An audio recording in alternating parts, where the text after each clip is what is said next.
আমাদের টার্গেট কিন্তু একদমই ঠিক কথা যে মাধ্যমিক, কিন্তু আমাদের ভুললে চলবে না যে মাঝখানে সামেটিভ গুলো রয়েছে। সামেটিভে তো তোকে ভাবতে হবে যে তুই নিজে কিরকম পারফর্ম করছিস। তোর হাতে থাকবে কি ফেব্রুয়ারি মার্চ, এই দুটো মাস থাকবে।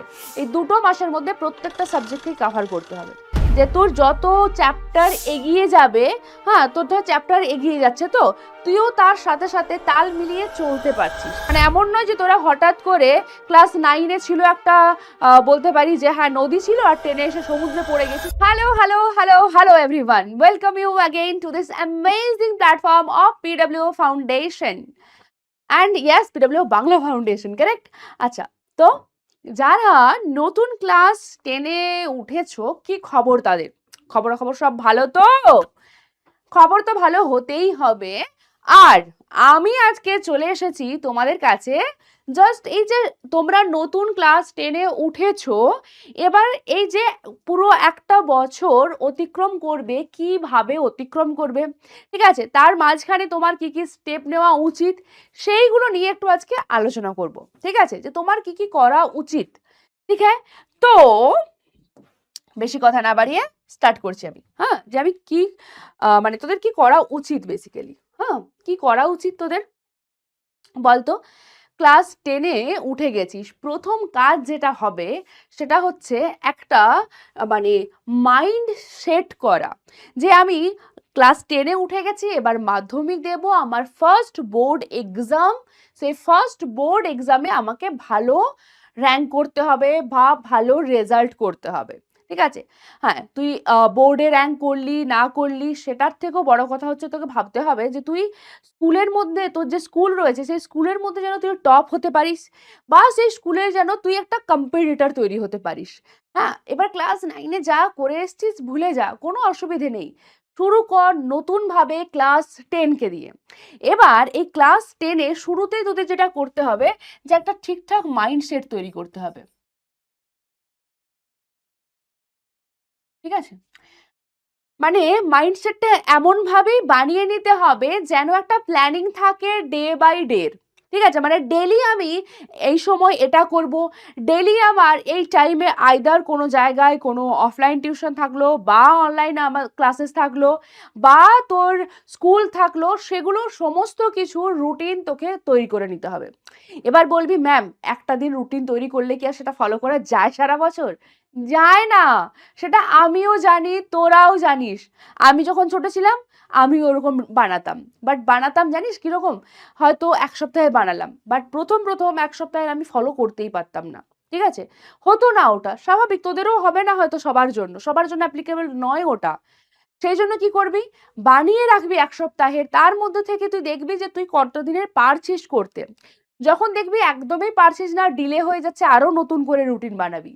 ঠিক আছে, তারপর চেষ্টা করবি এটা বানানোর যে ডে বাই ডে রুটিন, যে আমি ডেলি এতটা পড়বো, ডেলি আমি এই কাজগুলো করব। হ্যাঁ, তার মাঝখানে তোর এই ডেলি কাজগুলো তোকে করতে হবে, এইটা যেন মাথার মধ্যে ঢুকে থাকে। বলছি না যে তোকে 2 ঘন্টা করে এখন থেকেই প্রত্যেকটা সাবজেক্ট পড়তে হবে, কি প্রত্যেকটা সাবজেক্টকে তোকে এখন থেকে 1.5 ঘন্টা করে দিতেই হবে, এটা বলছি না। বলছি যে তোর যে কাজগুলো থাকবে সেই কাজগুলো তোকে ডে বাই ডে করতে হবে। তুই কোথাও পড়তে যাচ্ছিস, সেখান থেকে কিছু হোমওয়ার্ক আসছে, সেই হোমওয়ার্কগুলো তোকে সেই দিন বা তার পরের দিনের মধ্যেই কমপ্লিট করতে হবে। ঠিক আছে, মাইন্ডসেটের পরে কি আসছে সাথে সাথে বেরোচ্ছে কি না, যে হোমওয়ার্কটা বলছি। হোমওয়ার্ক আমরা বিভিন্ন জায়গা থেকে পেতে পারবো। হ্যাঁ না, এক হচ্ছে স্কুল থেকে থাকবে, সেকেন্ড হচ্ছে থাকবে তুই যেখানে পড়তে যাচ্ছিস সেখান থেকে, যে বা যেখানে পড়ছিস সেখানে। এবার সেখানে ধর কোনো দিন কোনো হোমওয়ার্ক দিল না, সেদিন তোর কাজ কি হবে, যেটা পড়াচ্ছেন বা যেটা পড়ছিস তুই পড়ে আসছিস সেটাকে আরেকবার কি করবি, রিভাইজ করবি। ঠিক আছে, সেটাকে আরেকবার কি করবি, রিভাইজ করে নিবি। ঠিক আছে, ওকে, সো তোর রিভিশনটা ডান হয়ে গেল। এইরকম ভাবে তুই যদি চলতে থাকিস তাহলে দেখবি যে তোর যত চ্যাপ্টার এগিয়ে যাবে, হ্যাঁ তোর ধর চ্যাপ্টার এগিয়ে যাচ্ছে তো তুইও তার সাথে সাথে তাল মিলিয়ে চলতে পারছিস। এবার আরেকটা জিনিস হয়, সেটা হচ্ছে কি না, ধর চ্যাপ্টারগুলো আমার এগিয়ে এগিয়ে যাচ্ছে, আমি ঠিক আমার নিজের কাজ করে করে যাচ্ছি, বাট তারপরেও আমরা দেখতে পাচ্ছি কি না, পিছনের গুলো যেগুলো আছে সেগুলো আমি ভুলে যাচ্ছি। তার জন্য কি করতে হবে? তার জন্যই তো রয়েছে মাঝে মাঝে পুরনো যেগুলো থাকবে, মাঝে মাঝে পুরনো বা আগের যে পড়াগুলো সেগুলো প্র্যাকটিস করতে হবে।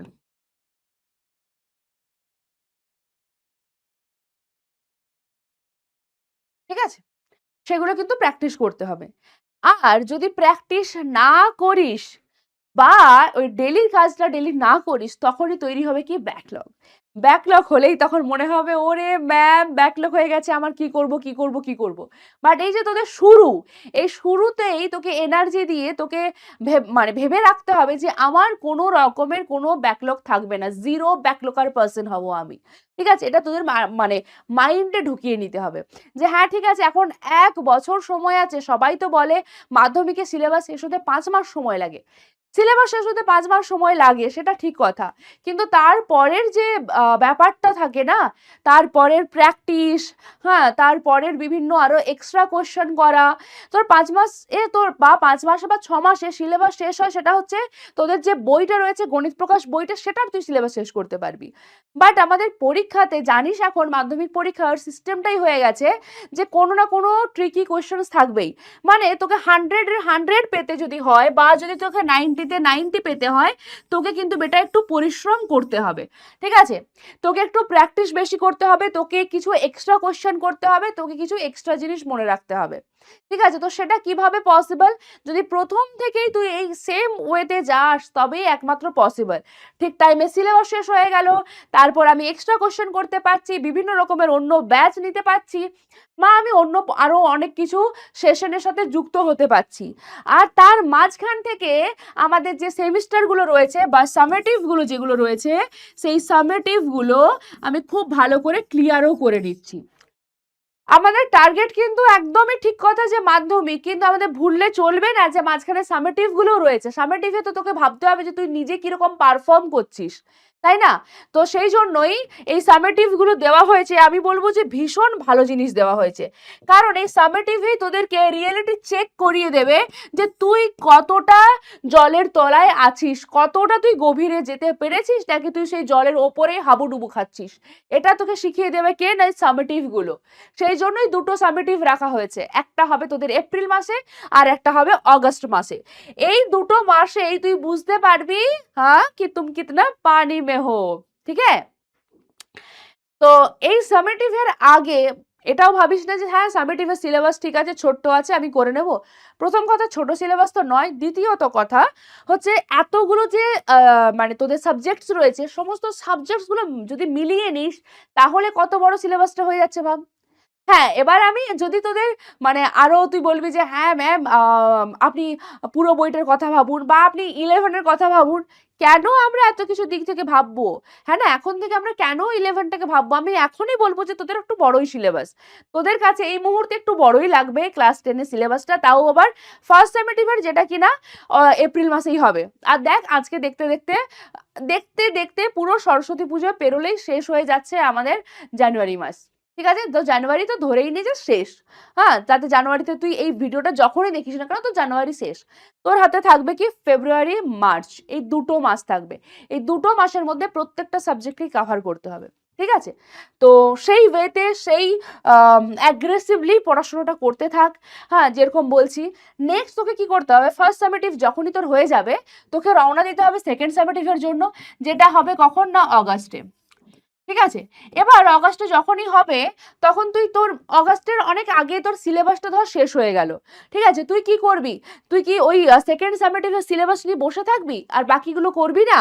তুই সোজা শিফট করে যাবি বাকি সিলেবাসে। ঠিক আছে, সিলেবাস যেরকম যাচ্ছে সেরকম চলতে থাকবে তোর লাইফে। তুই যেখান থেকে পড়ছিস সেখান থেকেই বলছি, তোর মতন করে চলতেই থাকবে। কিন্তু তোকে ব্যাক অফ দ্য মাইন্ড এটা রাখতে হবে যে তোর অগাস্টে সেকেন্ড সামেটিভ আছে। তাই এখানে যে সমস্ত সিলেবাসটা থাকবে, হ্যাঁ, সেই সিলেবাসটা তোকে বাড়িতে প্র্যাকটিস করতে হবে। ঠিক আছে, বাড়িতে প্র্যাকটিস করতে হবে।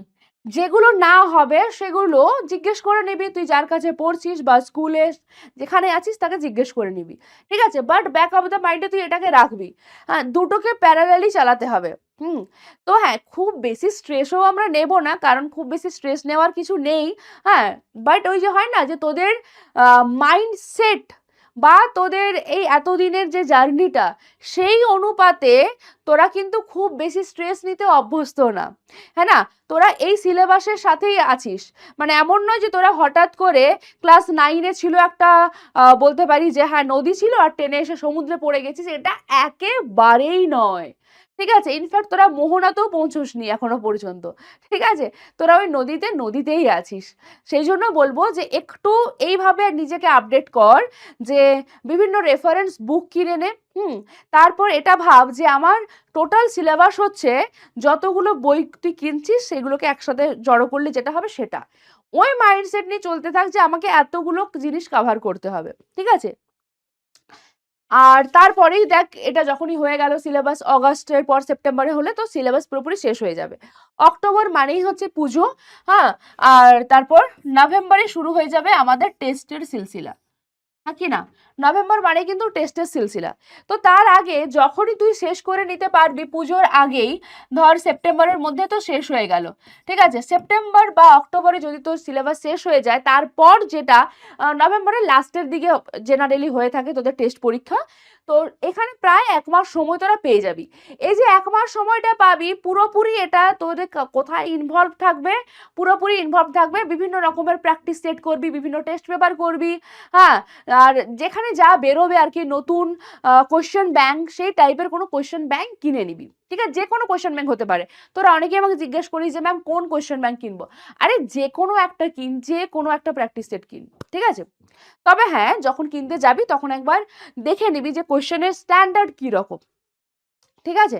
আর যদি না বুঝতে পারিস তাহলে বলবো কোনো পুরোনো টেস্ট পেপার নিয়ে নে যেগুলো বেরায়, মানে ধর এই WBTA, ABTA, মধ্যশিক্ষা পর্ষদ, WBHA, হ্যাঁ, এগুলোর থেকে যে কোনো একটা এখন থেকে জোগাড় করে রাখ, ঠিক আছে? তো নভেম্বরে যখন এই টেস্ট পরীক্ষা তোর হয়ে গেল, টেস্ট পরীক্ষার পর তো জানিস এই যে বাকি 3টে মাস তোরা বাড়িতে থাকবি, 3 মাস কি 2 মাস, হ্যাঁ, এরকম কিছু একটা হবে। হ্যাঁ, তো এই সময়টাতে কি করবি তোরা? শুধু এখন তখন প্র্যাকটিস চলতে থাকবে, তখন শুধু প্র্যাকটিস প্র্যাকটিস, মানে শুধু প্র্যাকটিস নয়, এই সময় আমাদের একদম পুরো মানে কনসেপ্ট সহ আবার একবার করে আমরা রিভিশন করব, ঠিক আছে? মানে আমি আবারও তখন একবার কনসেপ্টটা বুঝবো আর একবার পড়বো কনসেপ্ট, প্লাস প্রচুর কোয়েশ্চেন্স, ঠিক আছে? লটস অফ কোয়েশ্চেন্স, ওকে? এটা আমরা কি করব না করব, ওকে? এই হচ্ছে তোদের সারা বছরে, তারপরে তো তোর মাধ্যমিক চলে আসবে। এইভাবে তোদের একটা সারা বছরের ম্যাপ তোকে সাজিয়ে নিতে হবে, ঠিক আছে? আর লাস্টলি আমি একটা কথাই বলবো যে এই সমস্ত কিছুর বেনিফিট যদি তোদের পেতে হয়, তাহলে অবশ্যই তোদের আসতে হবে কোথায়? আমাদের এই ব্যাচটায়। এই ব্যাচটার খুব সুন্দর, এই যে দেখ এখানে, এটা হচ্ছে আমাদের পিডব্লিউর অ্যাপ। যদি তুই ডেস্কটপে খুলিস তাহলে সারফেসটা এরকম আসবে, ফোনে খুললে অন্য রকমের দেখায়। এখানে আমি অলরেডি আমার ইয়ে দিয়ে সাইন করে রেখেছি। দেখ, আমি যদি সার্চ করি না, আমাদের ক্লাস 10-এর জন্য যে ডেডিকেটেড ব্যাচটা রয়েছে সেটা হচ্ছে কি উড়ান, ঠিক আছে? উড়ান, হ্যাঁ, উড়ান বাংলা লিখে আমি সার্চ করলাম, দেখ এটা চলে এলো। কি এলো? ব্যাচের অ্যাকচুয়াল নাম হচ্ছে উড়ান 2027 ক্লাস 10 বাংলা মাধ্যমিক, ঠিক আছে? এটা এখানের এই রেগুলার প্ল্যানে তো তুই মোটামুটি কি কি পাচ্ছিস সেগুলো দেখতেই পেয়ে যাচ্ছিস, হ্যাঁ? এই সমস্ত জিনিসগুলো তোদেরকে কিন্তু দেওয়া হবে, যেগুলো আমি বলছিলাম এতক্ষণ পর্যন্ত। বাট এর বেস্ট পার্ট হচ্ছে ইনফিনিটি প্ল্যানের খাজানা, ঠিক আছে? খাজানা এবং ইনফিনিটি ব্যাচের মধ্যে থেকে 1-to-1 যে মেন্টারশিপ আছে, সেই মেন্টারশিপটা কি বা খাজানাটাই বা কি? খাজানা হচ্ছে এর আগে আমরা যা যা উড়ানের যে যা পর্ব চলেছে সেই সমস্ত ক্লাসেসগুলো তোরা পেয়ে যাবি এখানে। মানে তোর যদি মনে হয় যে না ম্যাম আমি একটু আগে দেখে নিতে চাই, আমি একটু অ্যাডভান্স হয়ে থাকতে চাই, তো তারা এই খাজানা থেকে পড়ে নিতে পারবি। আর সেকেন্ডলি হচ্ছে কি এই যে 1-to-1 মেন্টারশিপ, মানে হচ্ছে কি না তোদের সাথে 1-to-1 মানে এক জনের প্রবলেম শোনা হবে সেখানে। সেটা হতে পারে যে কোনো জুম লিঙ্ক দ্বারা হোক বা যে কোনো যে উপায়ে হোক সেটা করা হবে, ঠিক আছে? তো মানে কি না, তোদের সাথে তোদের যা সমস্যা সেই সমস্ত সমস্যার আমরা সমাধানও করে দেব। আমরা অনলাইন মানে এমনটা না যে আমরা কোনো কিছু সমাধান করতে পারি না, আমরা সমস্ত কিছু সমাধান করতে পারি। আবার কেউ যদি ভাবিস যে ম্যাম রেগুলার প্ল্যান নিলে কি সেটা পাবো না, রেগুলার প্ল্যানের মধ্যেও কিন্তু মেন্টারশিপটা ইনক্লুডেড আছে। যে মেন্টারশিপটা আমরা এরকম ক্লাসের মধ্যে থেকে তোদেরকে জিজ্ঞেস করব, তোরা বলবি যে আচ্ছা এখানে ম্যাম সমস্যা হচ্ছে, এই জায়গায় সমস্যা হচ্ছে, এই যে ব্যাপারগুলো রয়েছে না, সেইগুলো আমি একটু মানে সেগুলোই আমরা টিচাররা ডিসকাস করব তোদের সাথে, ঠিক আছে? বাট ওই যে বললাম অ্যাগেন যে বেস্ট পার্ট হচ্ছে এটার ইনফিনিটি প্ল্যান, যেটা আমার ভালো লেগেছে, যে হ্যাঁ এটা কিন্তু একটা মানে আহ বিশাল একটা ভালো দিক।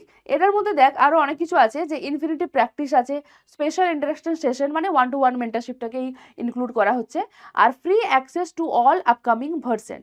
হ্যাঁ, যতগুলো আপকামিং ভার্সন আসবে সেগুলোকে ফ্রিলি তুই অ্যাক্সেস করতে পারবি। ওকে, তো এখানের মেন যে দুটো জিনিস এই দুটোর দিকে একটু বেশি খেয়াল রাখ। হ্যাঁ, বা এই তিনটের দিকে বলতে পারিস। হ্যাঁ, ইনফিনিটি প্র্যাকটিসের সাথে সাথে আর একটা জিনিস অ্যাড হচ্ছে এখানে, যে টেস্ট সিরিজ।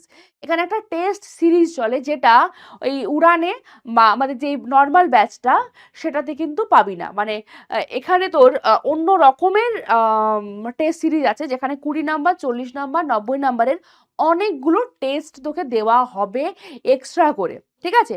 যেটা তোরা এই নর্মাল উড়ানে কিন্তু পাবি না। নর্মাল উড়ানের আলাদা, ওখানেও টেস্ট আছে, আমাদের প্রচুর টেস্ট আছে, বাট সেগুলো ছাড়াও তোরা আরো এক্সট্রা টেস্ট এতগুলো পেয়ে যাবি। ওকে, তো এটা আমি বললাম তোদের যে আমাদের উড়ানের ব্যাপারটা। ওকে, তো বাস এখানে আমি আমার উড়ানের গল্পটা বলে আহ তোদের আজকের যা ভিডিও আছে এটাই আমি তাহলে শেষ করছি। আর হ্যাঁ, অবশ্যই যারা যারা এখনো পর্যন্ত ব্যাচটা নিতে পারিসনি, হ্যাঁ তারা নিয়ে নে। এখনো পর্যন্ত আমাদের ওই 300 টাকার ফ্ল্যাট অফারটা চলছে, তো সেটা দিয়ে নিয়ে নি আর জয়েন হয়ে যা। অ্যান্ড যদি মানে জয়েন হয়ে যাস তাহলে ডেফিনেটলি দেখা হচ্ছে ক্লাসে, ঠিক আছে? তাহলে আজকের মতন এখানে শেষ করছি। Thank you so much, tata.